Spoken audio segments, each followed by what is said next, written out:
మీరు ఫాలో అవ్వకపోతే నా ఛానల్ చెక్ చేయండి. నిన్న మనం ఐస్ని రియలిస్టిక్గా ఎలా గీయాలో నేర్చుకున్నాం. సో మన ప్లాన్ ఏంటంటే ఐస్, నోస్, లిప్స్, ఇయర్స్ ఇవి ఇండివిజువల్గా రియలిస్టిక్గా ఎలా చేయాలో నేర్చుకుందాం. దాని తర్వాత వీటిని అసెంబ్లీ చేస్తూ ఒక రియలిస్టిక్ పోర్ట్రేట్ని తీసుకొద్దాం. మన టార్గెట్ని రీచ్ అవ్వడానికి ట్రై చేద్దాం. నోస్ రియలిస్టిక్గా రావాలంటే అది 3Dలో ఎలా ఉంటుందో తెలియాలి, డెప్త్ ఎలా ఉంటుందో తెలియాలి. వీటికన్నిటికంటే ముందు అది నోస్లో ఉండాలి.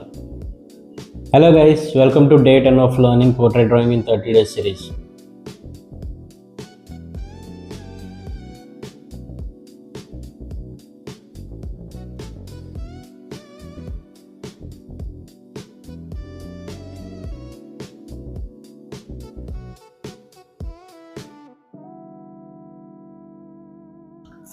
సో ఇదండి మన డే 10 నోస్ స్ట్రక్చర్.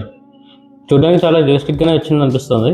రేపు నేర్చుకునే టెక్నిక్స్తో ఇంకా రియలిస్టిక్గా వస్తుంది అనుకుంటున్నాను. సో ఫర్ 10 days అయినాయి వాటికి డే 10తో.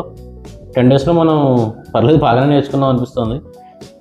కాన్ఫిడెన్స్ కూడా పెరిగింది. Maybe by day 30 will be able to crack. మడిసన్నా కాసంత కళా కోసం ఉండాలయ్యా.